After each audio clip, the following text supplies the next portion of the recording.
आज ही Doubtnut app download करें। Doubtnut पर होगा अब आपके सभी मैथ्स, केमिस्ट्री, फिजिक्स और बायोलॉजी डाउट्स का सफाया। बस अपने क्वेश्चन की फोटो खींचो, उसे क्रॉप करो और तुरंत वीडियो सोल्यूशन पाओ। Download now. तो 3 मासेस हैं ए, बी और सी, जिनके मासेस हैं 4 kg, ए का मास 4 kg, बी का मास 2 kg, सी का mass 2 kg respectively. Block A moves with an acceleration of 2.5 metre पर सेकंड स्क्वायर। तो अभी जो इनकी एक्सेलरेशन है वो मेरे को दे रखी है 2.5 मीटर पर सेकंड स्क्वायर है, ठीक है, क्योंकि सबकी एक्सेलरेशन सेम ही होगी। तो पहला पार्ट कहता है मैंने ब्लॉक सी को रिमूव करके मैंने इसको यहाँ से काटा और इसको उठा के मैंने ब्लॉक ए के ऊपर रखा, तब हमारी क्या एक्सेलरेशन हो जाएगी ब्लॉक सी की, ठीक है। तो ये पार्ट पहले करते हैं हम। इसके लिए कुछ नहीं, एफबीडी बनाना है, तो एक्चुअली हम नया सिस्टम बना लेते हैं। तो नया सिस्टम कुछ मेरा ऐसे दिखता है। इसके ऊपर ब्लॉक सी रख रखा है मैंने, पुली से कनेक्टेड है, और ये नीचे टंगा हुआ है block B, block A, block C, ठीक है। यहाँ पे कोई प्रॉब्लम नहीं है। तो हर जगह हमारा जो फ्रिक्शन कोफिशिएंट है वो म्यू मान सकता हूँ। यहाँ पे भी म्यू था, यहाँ पे म्यू है, यहाँ पे म्यू है, ठीक है। तो सबसे पहले म्यू की वैल्यू कैलकुलेट करने के लिए मेरे को ये वाले सिस्टम को कंसिडर करना पड़ेगा, ठीक है। तो वो कैसे करें, ठीक है।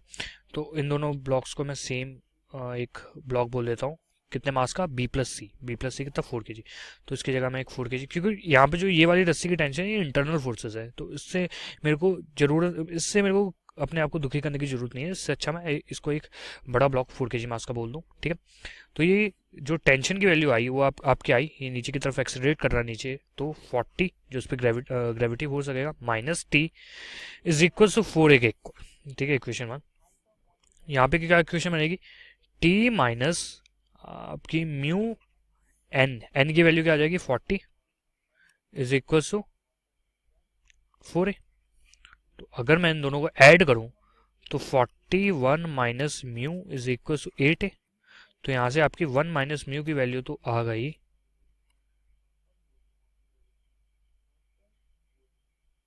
2a बाई 10 के इक्वल, ठीक है।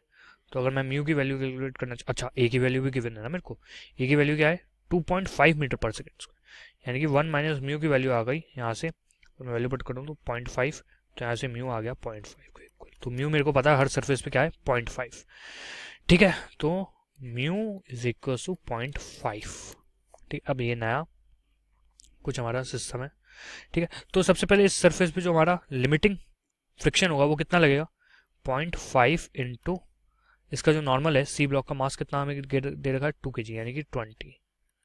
तो ये हो जाएगा आपका 5 2 या 10 मीटर, 10 न्यूटन, 10 न्यूटन, ठीक है। तो 10 न्यूटन से फोर्स अगर मैंने ज़्यादा अप्लाई करा तो यहाँ पे स्लिपिंग हो जाएगी, ठीक है। तो आप देख सकते हैं कि जो मेरी एक्सेलरेशन है वो अब हमारी इस वाली केस में जो एक्सेलरेशन थी 2.5 इससे तो कम ही होगी, क्योंकि यहाँ पे जो हमारा नीचे के लिए फोर्स है वो कम लग रहा है और इधर के लिए फ्रिक्शन भी अब ज़्यादा लग रहा है। तो यानी कि एक्सेलरेशन तो मेरी 2.5 से कम है, यानी कि यहाँ पे ये दोनों ब्लॉक जो हैं ये चिपक के ही चलेंगे अभी भी, ठीक है, इनमें कोई प्रॉब्लम नहीं है, ठीक है। तो अब इन वाले ब्लॉक्स को, सिस्टम को मैं बोल देता हूँ एक बड़ा ब्लॉक ए प्लस सी, जिसका मास हो जाएगा 6, है ना। और यहाँ पे एक ये टेंशन लगेगा इन्हें, और पीछे की तरफ एक फ्रिक्शन लगेगा जिसकी वैल्यू होगी 60, और म्यू की वैल्यू आपकी पता है 0.5 है। तो ये यहाँ पे जो इसकी फ्रिक्शन की वैल्यू होगी वो लिमिटिंग वैल्यू लगाएगा, जो कि होगी 30 न्यूटन के इक्वल, है ना। इधर टी, तो यहाँ से जो इक्वेशन आई वो आई मेरी T minus 30 is equal to 6a के इक्वल, है ना। T minus 30 is equal to 6a। और जो नीचे वाला ब्लॉक है वो मेरा सिर्फ अब एक ब्लॉक बचा है बी, तो बी पे क्या क्या फोर्सेस लगेंगे, ऊपर की तरफ टी और नीचे की तरफ 20, यानी कि 20 minus T is equal to इसका मास कितना है 2a, ठीक। अब अगर मैं एक्सेलरेशन की वैल्यू कैलकुलेट करना चाहूँ तो आ जाएगी मेरी,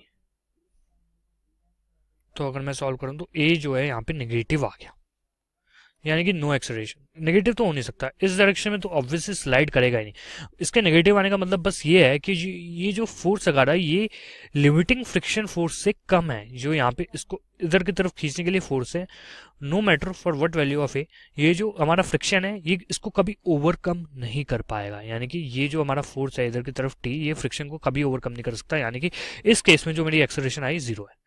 अब अगला पार्ट क्या कह रहा है, the position of A and B is subsequently interchange, find the new. अब जो मेरा एफबीडी बनेगा, बस यहाँ की जगह बी रख दिया मैंने, ठीक है। तो उसकी जगह अगर मैं बी रख दूँ तो अभी भी स्लिपिंग नहीं होगी ऊपर वाले ब्लॉक को। तो यहाँ पे 4 kg का मास रखा है, मैं ये मान सकता हूँ। बी प्लस सी, यहाँ पे एक टेंशन फोर्स लग रहा है, और यहाँ पे जो इसको फ्रिक्शन लगेगा वो है आपका 40 इंटू 0.5 यानी कि 20 न्यूटन के इक्वल, ठीक है। और यहाँ से जो इक्वेशन बनी इसकी बनी है T minus 20 is equal to 4 है। अब जो नीचे 4 kg के मास का ब्लॉक टंगा है उस पर फोर्स लग रहा है 40 इधर, टी उधर। तो यहाँ से जो इक्वेशन बनी वो बनी मेरी 40 minus T is equal to 4 के इक्वल।